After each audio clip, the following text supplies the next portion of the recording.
Xiao yuan তার কথায় রেগে যায়। তারপর সে তার হাত ধরে তাকে এমন একজন মহিলার কাছে নিয়ে যায় যিনি তার হারিয়ে যাওয়া নাতি ফিরে আসার জন্য অপেক্ষা করছেন।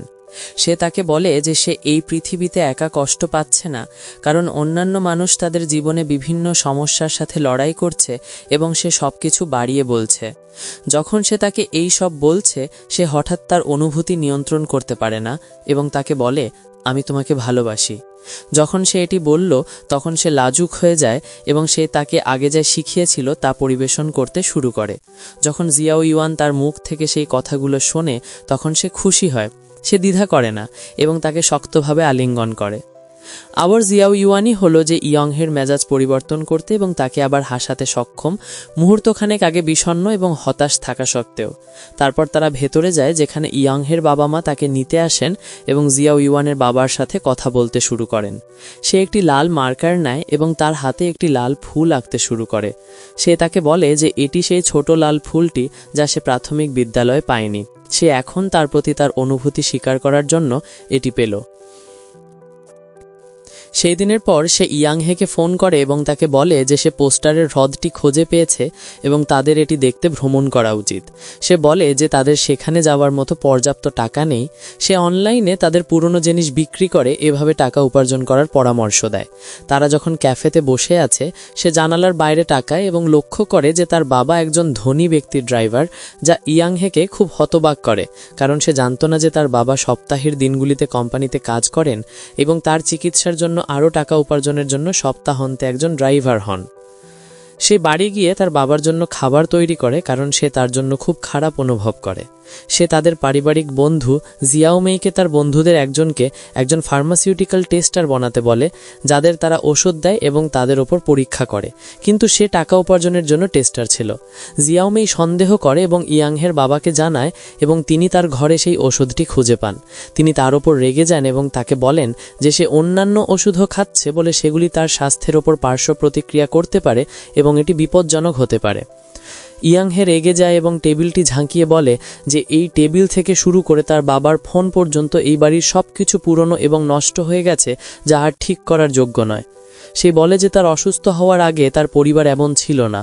তার অসুস্থতার পর সবাই নিজেদের জন্য বাঁচা বন্ধ করে দিয়েছে এবং তারা তার জন্য সব কিছু করে, যা তাকে মোটেও কৃতজ্ঞ করে না, কারণ সে একটি বোঝার মতো অনুভব করে এবং যত তাড়াতাড়ি সম্ভব মরতে চায়।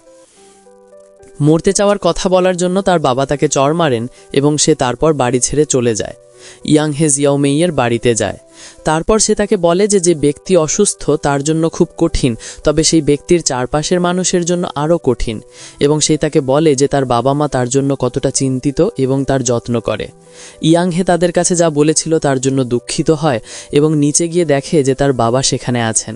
তিনি তার সমস্ত ওষুধ নিয়ে এসেছেন যাতে সে সেখানে সেগুলি নিতে পারে। ইয়াংহে তার বাবার কাছে আগে যা বলেছিল তার জন্য ক্ষমা চায়। তারা দুজনেই কাঁদতে শুরু করে এবং আবেগপ্রবণ হয়। তার বাবা তাকে দেখান যে তিনি ড্রাইভিংয়ের মাধ্যমে যথেষ্ট টাকা উপার্জন করেছেন, যা তিনি তাকে সেই হ্রদে ভ্রমণ করার জন্য দিতে পারেন। তারা দুজনেই হাসতে শুরু করে। তারপর তারা পরীক্ষার ফলাফল জানতে ডাক্তারের কাছে যায়। ডাক্তার বলেন যে ক্যান্সারের কোনো লক্ষণ নেই এবং সে যেখানে যেতে চায় সেখানে ভ্রমণ করতে পারে। ইয়াংহে আর অসুস্থ নয়, এটি জেনে তারা খুব খুশি হয়। ইয়াংহে এবং জিয়াও ইউয়ান ট্রেনের টিকিট কেনেন এবং একসাথে সেই হ্রদটি দেখতে যাওয়ার জন্য সিদ্ধান্ত নেন। তারা ট্রেনে একসাথে মজা করছে। সে তার স্বপ্ন সত্যি করতে চলেছে এবং তার স্বপ্নের হ্রদটি দেখতে চলেছে। ইয়াংহে খুব খুশি যে সে আর অসুস্থ নয় এবং সে আবার তার পছন্দের ব্যক্তির সাথে আনন্দের মুহূর্তগুলি অনুভব করতে পারে। রাতে সে তাকে বলে যে তার স্বপ্নের মেয়েটি অন্য কেউ নয়, সেই হলো সে নিজেই। সে খুব খুশি হয় যে সেই হলো সেই মেয়েটি যার স্বপ্ন সে দেখতে থাকে। সকাল হয়ে যায় এবং যখন সে ঘুম থেকে ওঠে সে দেখে যে সে আর সেখানে নেই। সে চিন্তিত হয় যে সে তাকে ছেড়ে চলে গেছে এবং বাইরে তাকায়। ইয়াংহে দেখে যে সে তার দিকে আসছে, কিন্তু হঠাৎ সব কিছু তার জন্য ঝাপসা হয়ে যায় এবং সে নিজেকে নিয়ন্ত্রণ করতে পারে না এবং অজ্ঞান হয়ে যায়। ইয়াংহে তার দিকে ছুটে যায় এবং তারা ট্রেন থেকে নেমে যায়। তাদের বাবা মা আসেন এবং তারা তাকে একটি হাসপাতালে নিয়ে যান। যে জিনিসটি তার সাথে ঘটবে বলে সে চিন্তিত ছিল, সেটি তার প্রিয় ব্যক্তির সাথে ঘটতে শুরু করে। জিয়াও ইউয়ানের 10 বছর পর আবার ক্যান্সার হয়েছে। সে তার সাথে কথা বলার জন্য হাসপাতালে যায়। সে বলে যে ডেস্কে তার বেড়ে ওঠার সমস্ত ছবির সহ একটি হার্ড ড্রাইভ আছে, সেগুলি প্রিন্ট করে তার বাবা চলে গেলে তাকে দিয়ে দেবে। ইয়াংহে শান্ত থাকার চেষ্টা করে এবং তাকে বলে যে সে এখন তার মতো নেতিবাচক আচরণ করছে। সে তাকে বলে যে সে যেন আর তার সাথে দেখা না করে, কারণ সে আগামীকাল তার মাথা কামিয়ে ফেলবে। সে কাঁদতে শুরু করে কারণ সে আশা করেনি যে এত বছর পরে অসুস্থতা ফিরে আসবে। ইয়াং তার ডাক্তারের সাথে দেখা করে এবং তিনি বলেন যে তার অবস্থা মোটেও ভালো নয় এবং তাকে বলেন যে তার পরীক্ষার ফলাফল আসলে খারাপ এসেছে। গতবার যখন সে সেগুলি নিয়েছিল, ইয়াং কেবল বুঝতে পারে যে তাদের ভ্রমণের আগে তার কিছু ভুল ছিল, কিন্তু সে কিছু বলেনি যাতে সে তাকে সঙ্গ দিতে পারে। সে বাড়ি যায় এবং তার মায়ের সাহায্যে হার্ড ড্রাইভ থেকে তার ছবিগুলি প্রিন্ট করতে শুরু করে। তারা একটি অ্যালবামে ছবিগুলি রাখা শুরু করে। সে তাকে বলে যে সবাই কোনো কিছু নিয়ে ভীত। সে তাকে হারানোর ভয় পায় এবং সে জিয়াও ইউয়ানকে হারানোর ভয় পায়, কিন্তু ভবিষ্যতে অনুশোচনা না করার জন্য তার সাথে থাকা উচিত। ইহাং জিয়াও মেইয়ের সাথে দেখা করে এবং সে বলে যে তার স্ত্রী খুব উজ্জ্বল একজন মানুষ ছিলেন। সে স্বীকার করে যে সে তার নিজের জীবন নিয়েছিল কারণ সে একটি বোঝা হতে চায়নি। তাই একজন মানুষ যতই উজ্জ্বল এবং প্রফুল্ল হোক না কেন, তারা অসুস্থ হওয়ার পরে বিষণ্ণ হতে পারে। তাই তার উচিত পুরো সময় তার পাশে থাকা এবং তাকে বাঁচার আশা দেওয়া।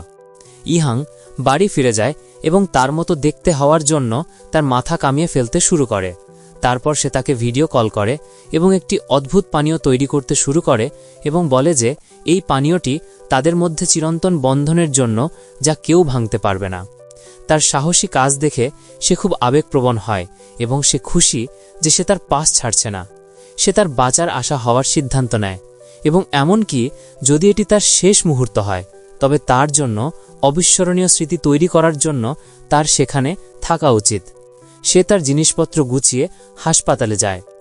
ইয়াং তাকে বলে যে সে চিরকাল তার পাশে থাকবে এবং সে তার সাথে একই ঘরে ঘুমাবে, যাতে তারা আরও বেশি সময় একসাথে থাকতে পারে। জিয়াও ইউয়ান তাকে বলে যে সে আর তার ভবিষ্যতে থাকবে না এবং তারা সেখানে একসাথে ভ্রমণ করতে পারবে না। সে আবেগপ্রবণ হয় এবং কল্পনা করে কাঁদতে শুরু করে যে সে আর তার পাশে থাকবে না। ইহাং উঠে দাঁড়ায় এবং তার হাত ধরে। সে তাকে বলে যে তারা ইতিমধ্যে বিভিন্ন জায়গায় একসাথে ভ্রমণ করেছে। তারা ইতিমধ্যেই একসাথে উত্তর মেরুতে গেছে, একটি মরুভূমিতে বেঁচে থাকার অভিজ্ঞতা অর্জন করেছে, একটি জলপ্রপাতে ভিজেছে, অন্য একটি মহাবিশ্বে ভ্রমণ করেছে এবং তারা দুজনেই একসাথে বুড়ো হয়েছে, যেখানে তারা বিবাহিত এবং তাদের অনেক সন্তান আছে। এটাই তাদের ভবিষ্যৎ, যা তারা ইতিমধ্যেই সেই সমস্ত জিনিসের অভিজ্ঞতা অর্জন করেছে এবং তারা একসাথে ভবিষ্যৎ দেখেছে। সে তার হাতে একটি ছোট লাল ফুল আঁকতে শুরু করে, বলে যে এটি জীবনের জন্য কঠোর লড়াই করার এবং তার পাশে থাকার জন্য। সেই লাল ফুলটি অর্থপূর্ণ কারণ তারা একে অপরের প্রতি তাদের সমর্থন দেখানোর জন্য একে অপরের জন্য আঁকে। এখন সে স্কুটার চালাচ্ছে।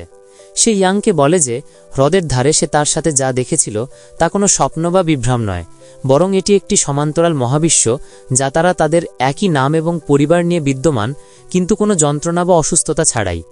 তারা একটি ট্রেন স্টেশনে যায় এবং সেখানে হাঁটতে শুরু করে, তারপর ট্রেনের রেলের উপর শুয়ে পড়ে। সেই সমান্তরাল মহাবিশ্বের কথা চিন্তা করে যেখানে তারা আর অসুস্থ নয় এবং অসুস্থতার কোনো অস্তিত্বই নেই। সেই দিনের পর সে সবসময় তার পাশে থাকে এবং নিশ্চিত করে যে সে একা না থাকে ততক্ষণ না যতক্ষণ সেই দিন আসে যখন সে তার ভবিষ্যৎ থেকে অদৃশ্য হয়ে যায়। জিয়াও ইউয়ান হাসপাতালে মারা যায় যখন তার বাবা এবং ইহাং সেখানে ছিল। তাকে চিরতরে ছেড়ে যেতে দেখে সে খুব দুঃখিত বোধ করে, কিন্তু সে তার শেষ মুহূর্তগুলি তার সাথে কাটাতে এবং তার জন্য দারুণ মুহূর্ত তৈরি করতে সক্ষম হয়েছিল। সে অ্যালবামটি নেয় এবং তার বাবার সাথে তার দেখা হয়। সেইটি তাকে দেয় এবং মনে মনে বলে যে এই প্রফুল্ল মানুষটির আসলে তার হৃদয়ে এত যন্ত্রণা এবং দুঃখ ছিল। সে তার ঘরে যায় এবং সেই সমস্ত জিনিস দেখে যা সে সেই হ্রদে তার ভ্রমণের জন্য টাকা সংগ্রহ করার জন্য অনলাইনে বিক্রির জন্য রেখেছিল। সে আবেগপ্রবণ হয় এবং তার বিছানায় শুয়ে কাঁদতে শুরু করে। এই দৃশ্যের পর এটি 1 বছর এগিয়ে যায়, যেখানে ইহাং ইউনিভার্সিটিতে লেকচারের নোট নিচ্ছে। তাকে দেখে মনে হয় যে সে তার জীবনধারা পরিবর্তন করেছে, কারণ সে এখন বাঁচার জন্য আশাবাদী এবং তার পড়াশোনা চালিয়ে যাচ্ছে, কারণ সে আশাবাদী যে তার জন্য একটি ভবিষ্যৎ অপেক্ষা করছে। সেই গ্রীষ্মে সে তার স্বপ্নের হ্রদটি দেখতে যাওয়ার সিদ্ধান্ত নেয়। যখন সে সেই হ্রদে যায়, সে জিয়াও ইউয়ানকে তার স্বপ্নের মতোই সাদা পোশাকে দেখতে পায়। তখন সে নিজেকেও তার স্বপ্নের মতোই সাদা শার্টে দেখতে পায় এবং সে তার দিকে দৌড়াচ্ছে এবং তারা খুব খুশি। ইয়াং তখন বুঝতে পারে যে সমান্তরাল মহাবিশ্ব সম্পর্কে সে ঠিক ছিল। সে কল্পনা করে সেই জগৎটি এমন একটি জায়গা যেখানে সে অসুস্থ নয় এবং তার পরিবারকে তার চিকিৎসার জন্য টাকা উপার্জন করতে কোনো চিন্তা করতে হয় না, কারণ সে আর অসুস্থ নয়। এবং সে কল্পনা করে যে জিয়াও ইউয়ানের মা জীবিত আছেন এবং তাদের মেয়ে সুস্থ এবং তারা একটি স্বাভাবিক পরিবারের মতো আচরণ করে। ইহাং বলে যে তারা দুজনেই সেখানে কোনো চিন্তা বা অসুস্থতা ছাড়াই খুশি এবং তারা একে অপরকে ভালোবাসতে এবং একসাথে তাদের ভবিষ্যৎ কাটাতে পারে। এটাই বাস্তবতা যে সে সেখানে এখনও বিদ্যমান আছে। তার এবং তাদের গায়ে একটি ছোট লাল ফুলের চিহ্ন আছে, যা ছিল তার এবং জিয়াও ইউয়ানের বন্ধনের প্রতীক, এবং সে তাদের দিকে তাকিয়ে আবেগপ্রবণ হয়। এই ছবিটি প্রমাণ করে যে জীবন সবসময় আমাদের কল্পনার মতো হয় না, কারণ ইহাং ভেবেছিল যে সে প্রথমে পৃথিবী ছেড়ে চলে যাবে, কিন্তু জিয়াও ইউয়ান তার আগে চলে গেল। জিয়াও ইউয়ান তাকে শিখিয়েছিল যে তাকে তার ভবিষ্যৎ নিয়ে চিন্তা করতে হবে এবং সবসময় আশাবাদী হতে হবে, কারণ জীবন অপ্রত্যাশিত এবং তাকে তার বর্তমান সময়টি পুরোপুরি উপভোগ করতে হবে। এই ভিডিওটি দেখার জন্য ধন্যবাদ। আগামী ইমোশনাল ভিডিওগুলির জন্য সাথে থাকুন। চ্যানেলটি লাইক ও সাবস্ক্রাইব করতে ভুলবেন না।